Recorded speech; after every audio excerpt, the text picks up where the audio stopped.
교회는 변질될 수가 있습니다. 그리고 교회는 침체될 수도 있습니다. 역사 속에 존재했던 많은 교회들이 실제로 이런 침체와 변질을 경험했습니다. 교회가 침체했다는 말은 왕성한 활동이 없다는 말이 아니고 사역을 하지 않고 있다는 의미도 아닙니다. 이런 행위가 왕성하게 이루어지고 있어도 교회는 침체할 수 있습니다. 교회에서는 언제나 하나님의 역사가 나타나야 됩니다.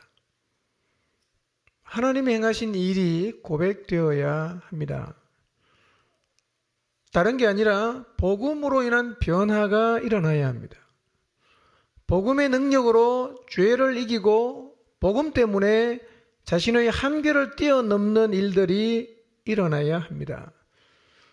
누가 와서 하나님 여기 계신다 말하지 않아도 그냥 와보면 같이 있는 옆에 있는 사람들을 보면 하나님이 진짜 살아계신다 라고 느낄 수 있는 교회가 살아있는 교회입니다.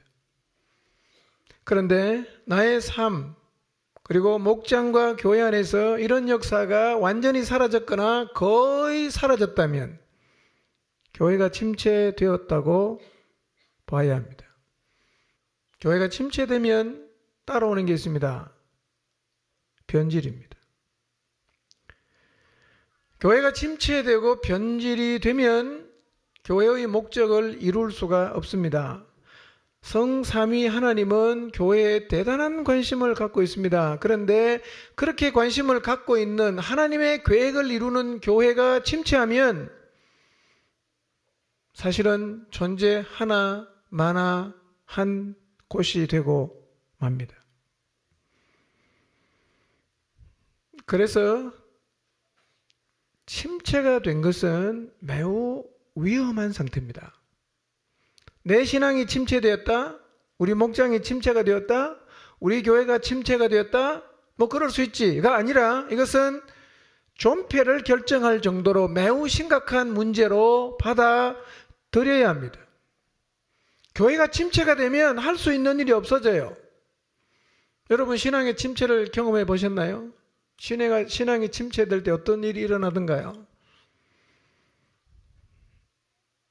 하나님 말씀대로 살지 못하게 됩니다. 살고 싶지도 않고 살려고 해도 안 사라집니다. 그래서 침체가 되었다는 사실을 알면 빨리 거기에서 나오려고 해야 됩니다. 그래서 사실은 중요한 게 침체가 무엇인가 하는 침체에 대한 정의가 중요합니다.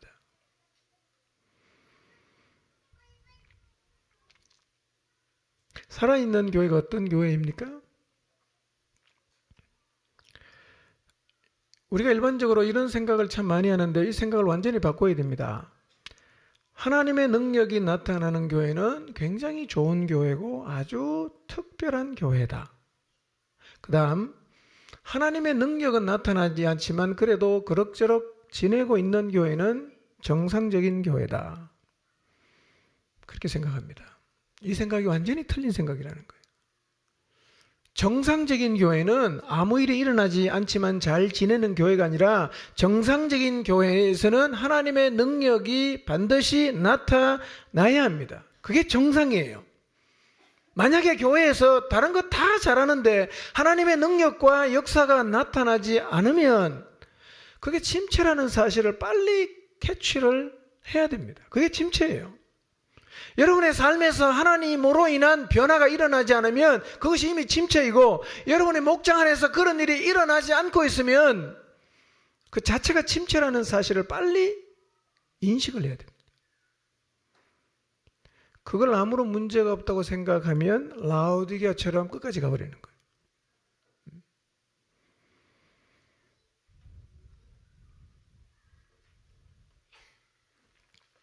이런 관점으로 자신을 봐야 됩니다. 이런 관점으로 목장을 봐야 돼요. 이런 관점으로 교회를 봐야 됩니다. 우리 교회가 정상인가? 뭘 보고 판단하겠어요? 하나님 역사가 있는가? 복음이 지금도 능력으로 사람들이 경험하고 있는가? 그게 없다. 아, 지금 우리 교회가 침체에 빠졌구나. 이렇게 인식을 해야 돼요. 목장도 마찬가지죠. 우리 목장이 살아있는가 침체했는가 뭘로 판단합니까? 우리 잘 모입니다. 잘 나눕니다. 은혜 받고 있습니다. 그건 나쁜 건 아니에요. 근데 그럼 복음의 능력을 경험하는 사람이 있나요? 없는데요? 그게 침체라니까. 그러니까 우리가 착각하면 안 돼요. 착각하면 안 됩니다.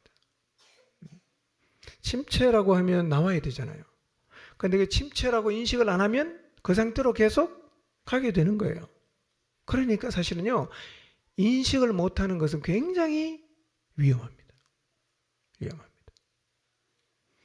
여러분, 교회의 영적인 상태를 볼 때, 목장의 영적인 상태를 볼 때는 언제나 이 관점으로 봐야 됩니다. 우리 목장이 지금 잘 가고 있는가? 우리 목장이 지금 건강한가? 내 삶이 정말 하나님 앞에서 내 신앙이 살아있는가? 뭘 보고 판단해야 됩니까? 나 교회 잘 다니고 있어, 11조 잘하고 있어, 이걸로 하는 거 아니에요. 복음의 능력이 내 삶 속에 지금 경험이 되고 내가 하나님의 영향을 받고 있는가? 전혀 그렇지 않다. 내 영혼의 상태는 지금 침체에 빠져 있는 거예요.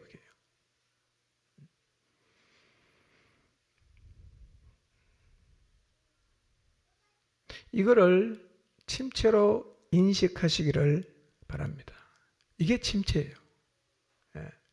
이 상태를 방치하면 그 다음에는 변질이 옵니다. 변질.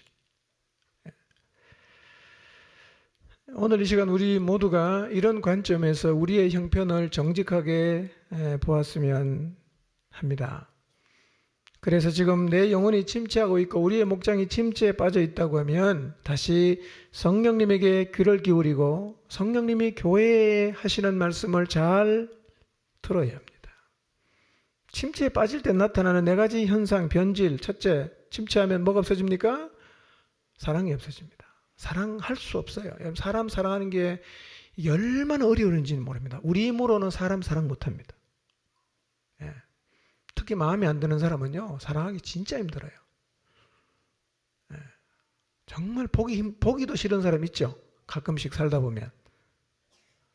보면 그냥 스트레스 받아. 안 봤으면 좋겠어. 근데 그런 사람을 우리가 사랑해 보려고 하면 노력해 보세요. 되는가? 안 됩니다. 이거는요, 하나님의 은혜가 있어야 사랑할 수 있고 품을 수 있는데요. 그래서 우리 영혼이 침체하면 첫 번째 일어나는 우리의 삶에 생기는 변질이 뭐냐면 사랑이 사라져버립니다. 두 번째는 슬그머니 세상과 타협합니다. 세 번째는 우리의 행위에 온전함이 없어집니다. 적당하게 하는 거예요. 안 하는 건 아닌데 제대로 하는 건 하나도 없어요. 다 적당해졌어. 그리고 열정과 열심이 사라집니다. 이 변질입니다. 그러니까 이런 상태는 이미 침체에 빠져 있을 때 나타나는 현상이에요. 만약에 우리의 모습이 이러다면 100% 침체에 빠져 있습니다. 빠졌다고 봐야 됩니다.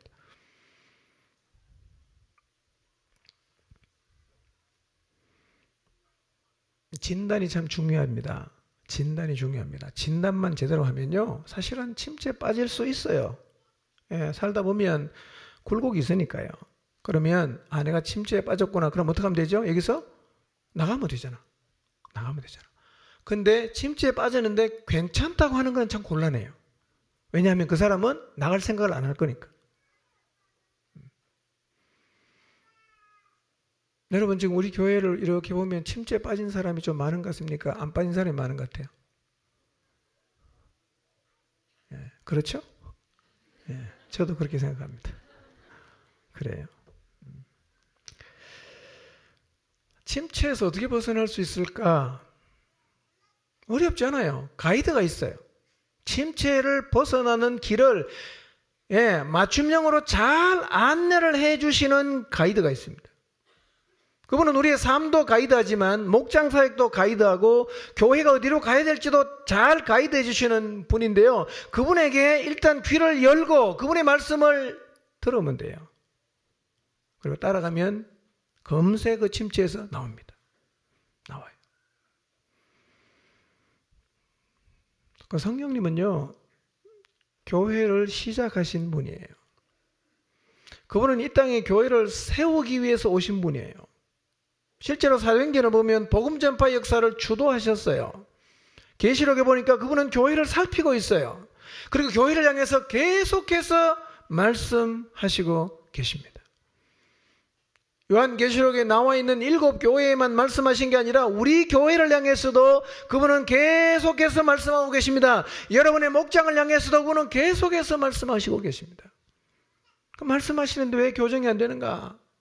안 듣거나 못 듣는 거예요. 안 듣거나 못 듣는 거예요. 듣고 계십니까?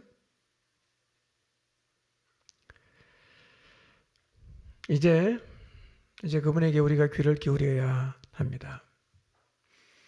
그분의 말씀하심을 듣기 위해서 우리는 그분에게로 나가야 합니다. 여러분, 그래서요, 기도와 말씀을 잃는 일을 여러분의 삶의 우선순위에 두시기를 바랍니다. 깊이 기도해 보세요. 성경을 읽어보세요. 그분이 내게 하시는 말씀을 들을 수 있어요. 그대로 한번 살아보세요. 신기하게요, 아무것도 아닌 것 같은데 목장이 살아납니다. 살아납니다. 예. 학위 없어도 아무 상관없습니다.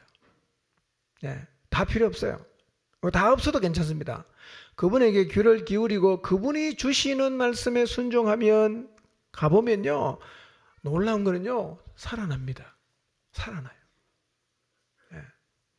저는 무수히 많이 경험했어요. 많이 경험했어요. 안디옥 교회의 지도자들이 금식하며 기도했잖아요.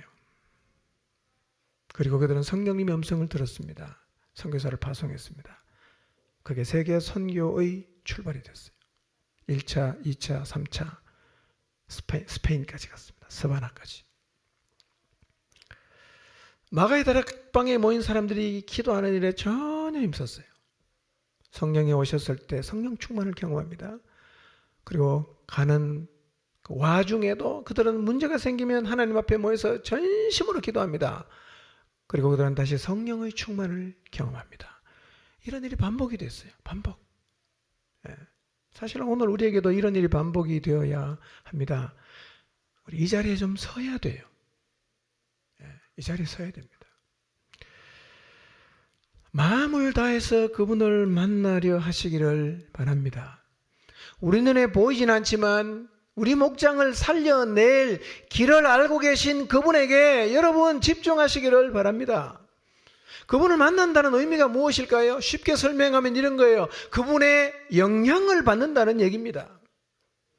여러분, 기도를요, 잠깐 가서 하고, 한 5분, 10분 하고, 뭐 한 30분 기도하고, 그리고 나가서 내가 기도했던 것과는 아무 상관없이 다시 이렇게 이 모드를 탁 바꿔서 내가 살고 있는 방식으로, 내 힘과 내 삶의 방식으로 다시 살아가는 게 아니라 기도를 통해서 그분을 깊이 만나는 거예요. 그분의 영향을 받는 거예요. 그분으로부터 오는 힘을 입는 거예요. 그 자리에 서야 하나님으로 인해서 변화된다는 말의 의미가 뭔지를 우리가 비로소 경험하는 거예요. 그 자리에 한번 서보세요. 하나님의 영향을 한번 받아보세요. 하나님의 힘을 한번 입어보세요. 어떤 일이 벌어지는가? 죄에서 이길 수 있는 힘이 생기는 거예요.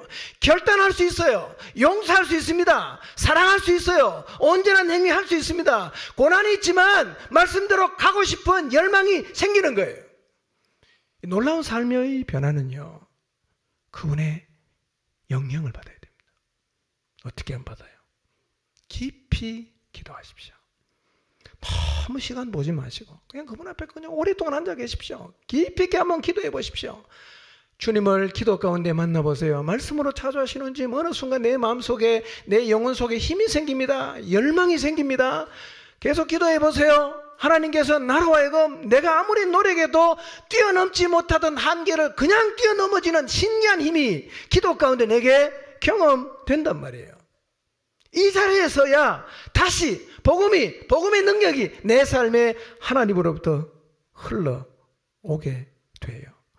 이게 흘러오면요, 다른 사람들이 나를 보면 하나님이 보이는 거예요. 하나님이 보이는 거예요. 여러분, 야곱이 야복강 나루터에서 밤새도록 기도합니다. 천사로 떡을 붙들고 실험했어요. 환도뼈가 부러졌어요. 끝까지 기도합니다. 하나님 만났어요. 새로운 이름을 받았습니다. 이스라엘. 네 이름 뭐냐? 야곱. 도둑놈이네. 이름 바꿔줄게. 이스라엘. 그리고 야복강 나루터를 건너갔어요. 누구 만났습니까? 형님 만나서 에서를 만났어요. 에서가 지금 왜 오고 있습니까? 야곱을 죽이려고 하는 거예요. 기도했는데 응답을 받았어요. 형님 만났는데요. 형님이 자기를 끌어안고 우는 거예요. 여러분, 야곱은 그 형의 변화를 보면서 누굴 봤냐면 하나님을 봤어요. 하나님을 봤어요. 기도 응답이에요. 이 자리에 여러분 모두가 서기를 갈망하시기를 바랍니다. 예. 하나님을 만난다는 게 뭐냐? 그냥 가서 내가 정한 시간에 기도하고 그냥 가서 내 모두대로 다시 바꾸서 사는 게 아니고요. 그분을 깊이 만나서 기도하고 나면 내 삶의 생각이 바뀌고 방향이 바뀌어지고 방식이 바뀌어지는 거예요. 어떻게 바뀌었냐? 나도 몰라요. 기도하다가 그 힘이 내게 부어졌어요. 여러분, 날마다 우리가 이 힘을 입는다고 생각해 보십시오. 우리의 삶을 통해서 사람들이 나를 바꾸어 주신 하나님을 볼 수 있지 않겠어요? 이 자리에 우리 모두가 서야 된단 말이에요. 이 자리에 설 때까지 주님 앞에 가서 한번 기도를 깊이 있게 해보십시오. 기도를 깊이 못하시는 분들요, 기도하면요 이럴 수 있어요. 한 10분 15분 동안요 기도가 너무 안 돼요. 나가고 싶어요. 그만하고. 근데 계속 앉아 계셔 보세요. 계속 한 30분 앉아 있어 보세요. 기도가 좀 된다는 느낌이 와요. 좀 더 앉아 계셔 보세요. 하나님의 영향을 내가 조금씩 받기를 시작합니다. 2시간 앉아 있어 보세요. 어떤 일이 벌어지는가. 그래서 사실은요, 기도는 시간이 중요하지 않다고 말하지만 제가 기도해 보니까 기도는 시간이 참 중요합니다. 여러분, 매일 3시간 만나는 사람하고 매일 5분 만나는 사람하고 관계가 같진 않지 않겠습니까? 여러분, 기도하는 시간 아깝게 생각하지 마세요. 기도를 의미 없게 생각하지 마세요. 그런 생각이 있는 한 우리는 기도를 제대로 못합니다. 생각이 바뀌어야 돼요. 하나님을 깊이 만나보세요. 기도만큼 중요한 시간이 없어요. 기도만큼 내 삶에 영향을 주는 시간이 없어요. 그 자리에 우리 모두가 서야 다시 우리가 살아나고, 여러분 모두가 그 자리에 서면 목장은 반드시 살아나고 교회는 살아나게 되어 있습니다. 여러분, 내일부터 당장 기도 안 한다고 해도 여러분의 삶에 아무런 문제가 일어나지 않을 수가 있습니다. 그런데 여러분의 영은 침체가 계속해서 깊어지고, 그렇게 되면 여러분은 세월을, 인생을 허송하게 됩니다. 그리고 여러분이 속해 있는 목장과 교회는 하나님의 능력을 나타내지 못하고 경험하지 못하고, 그래서 하나님의 목적을 이루지 못하게 돼요. 이런 모습을 누가 제일 안타까워하는지 아십니까? 성령님이 탄식하는 거예요. 이런 교회를 보면 성령님이 너무 가슴 아파하십니다. 왜 그렇겠어요? 그런 교회는 존재하나 안 하거든. 피로 값주고 세운 교회, 예수님이 머리가 되시고 하나님이 영원전에 계획하셨고 가이드를 보내갖고 이 교회를 통해서 하나님의 뜻을 이루라고 했는데, 그분하고 전혀 관계 안 하고 살아서 하나님의 뜻과는 아무 상관없는 모습으로 살아가는 이 교회를 보면 성령님이 얼마나 탄식하시겠어요? 가슴을 치는 거예요. 교회가 침체되면요 성령님이 탄식하십니다. 살려내야 됩니다. 살려내야 돼요. 우리는 살려낼 수 없어요. 누구한테 가면 돼요? 그분을 깊이 만나면 살아납니다. 여러분, 영적인 세계를 바라보시기를 바랍니다. 그리고 그 세계를 잡으시기를 바랍니다. 우리의 가이드로 오신 그분을 신뢰하십시오. 그분의 인도를 받기 위해서 이번 한 주 여러분 모두가 기도를 하다가 그분의 영향을 받게 되시기를 바랍니다. 기도를 하다가 그분으로부터 부어지는 힘이 어떤 경로를 통해서 오는지는 잘 모르겠지만, 기도하고 나니까 내 마음에 힘이 생겼어요. 기도하고 나니까 내 마음에 열정이 생겼어요. 기도하고 나니까 하나님 말씀대로 살고 싶은 결의가 내 마음속에 생겼어요. 누구나 다 그런 하나님을 경험할 수가 있습니다. 이 자리에 이번 한 주 여러분 모두가 꼭 서시기를 주님의 이름으로 축원합니다. 기도하겠습니다.